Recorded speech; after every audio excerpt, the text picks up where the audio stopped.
और मोदी जी, अमित शाह जी और election commission के लोग ये समझ लो, ना मैं आपसे डरता हूं, ना तेजस्वी यादव, ना बिहार। अगर कोई सोचता है कि एक पीपीटी देकर, जो कि चुनाव आयोग के आंकड़े नहीं हैं, चुनाव आयोग ने मतदाता सूची जरूर दी है, लेकिन पीपीटी में गलत तरीके से एनालाइज करना, गलत आंकड़े देना और यह कहना कि पोलिंग ऑफिसर ने कहा है कि इस महिला ने 2 बार वोट दिया है,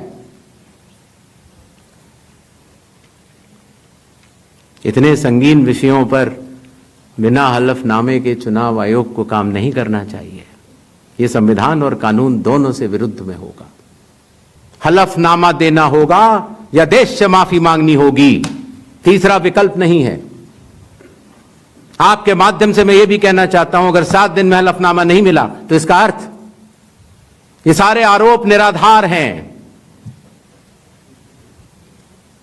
और हमारे मतदाताओं को यह कहना कि वो फर्जी हैं, इसके ऊपर जो भी इस बात को बोल रहा है उसको माफी मांगनी चाहिए। और इलेक्शन कमीशन क्या कहता है? इलेक्शन कमीशन मुझे कहता है आप एफिडेविट दीजिए, मुझसे एफिडेविट मांगता है, मगर जब अनुराग ठाकुर वही बात कहता है जो मैं कह रहा हूं, उससे एफिडेविट नहीं मांगता है। तो भाइयों और बहनों, इसके बाद उन्होंने क्या किया? इन्हें पता लग गया कि अब इंडिया गठबंधन छोड़ेगा नहीं। इन्हें पता लग गया कि हम बात समझ गए हैं, वोट चोरी कैसे होती है, हम डुप्लीकेट वोटर की बात समझ गए हैं, फेक एड्रेस की बात समझ गए हैं, फॉर्म 6 की बात समझ गए हैं। तो इन्होंने अब नई तरकीब निकाली है, SIR। SIR मतलब बिहार की जनता से उनका वोट चोरी करने का तरीका। पहले छुप के करते थे, अब खुलेआम सबके सामने। आज उनका प्रेस कॉन्फ्रेंस होता है, मैं उनसे पूछना चाहता हूं, आपने कानून बनाया, आपने सीसीटीवी का कानून बनाया, फिर आपने उस कानून को बदला क्यों?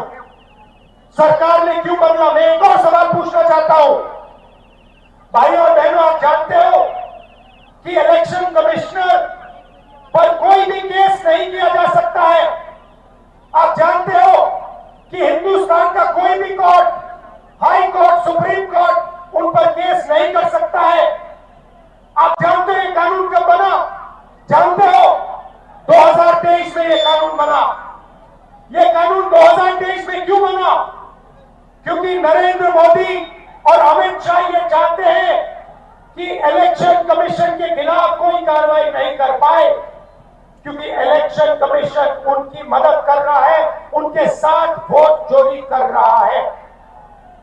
और हमने इंडिया गठबंधन के बिहार के नेताओं ने मन बना लिया है कि बिहार में हम वोट चोरी नहीं होने देंगे। सवाल नहीं उठता, वोट चोरी नहीं होने देंगे। और भाइयों बहनों, देखिए, ये अंबेडकर जी का संविधान, महात्मा गांधी का संविधान, उसको बचाने की लड़ाई है, ये भूलिए मत। संविधान में लिखा है कि हर नागरिक, हर एक हिंदुस्तान के नागरिक को एक वोट मिलेगा। और इलेक्शन कमीशन जिंदों को मार रहा है। देखा आपने मेरा वीडियो? देखा? जहां पे मरे हुए लोगों के साथ में चाय पी रहा हूं। इलेक्शन कमीशन ने जिंदा लोगों को मार दिया।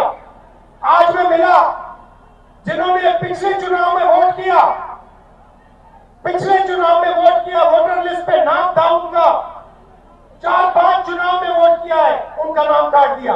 मैंने उनसे पूछा तुम्हारा नाम क्यों काटा? कहते ऊपर से ऑर्डर आया है। ऊपर से ऑर्डर आया, किसका ऑर्डर?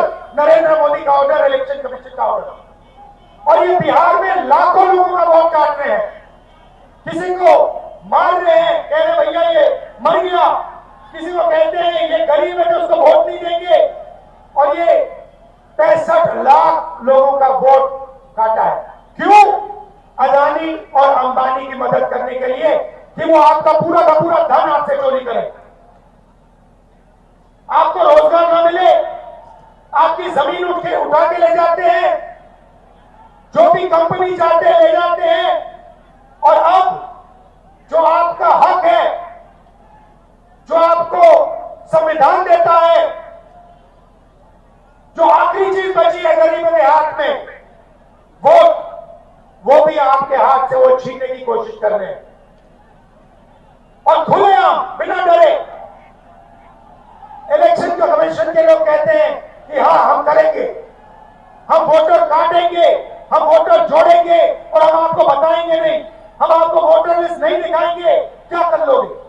मैं आपको बताता हूं क्या कर लेंगे। आप देखना, जनता की शक्ति हम आपको दिखाने जा रहे हैं, बिहार की शक्ति हम आपको दिखाने जा रहे हैं। और मोदी जी, अमित शाह जी और इलेक्शन कमीशन के लोग ये समझ लो, ना मैं आपसे डरता हूं, ना तेजस्वी यादव, ना बिहार। और सच्चाई भाइयों और बहनों, ये वोट चोरी की सच्चाई मैं आपको गारंटी कहकर दे रहा हूं। जो मैं कह देता हूं मैं छोड़ता नहीं हूं, मैं गारंटी कह रहा हूं, वोट चोरी की सच्चाई हिंदुस्तान के हर नागरिक के सामने, आंखों के सामने हम रख देंगे।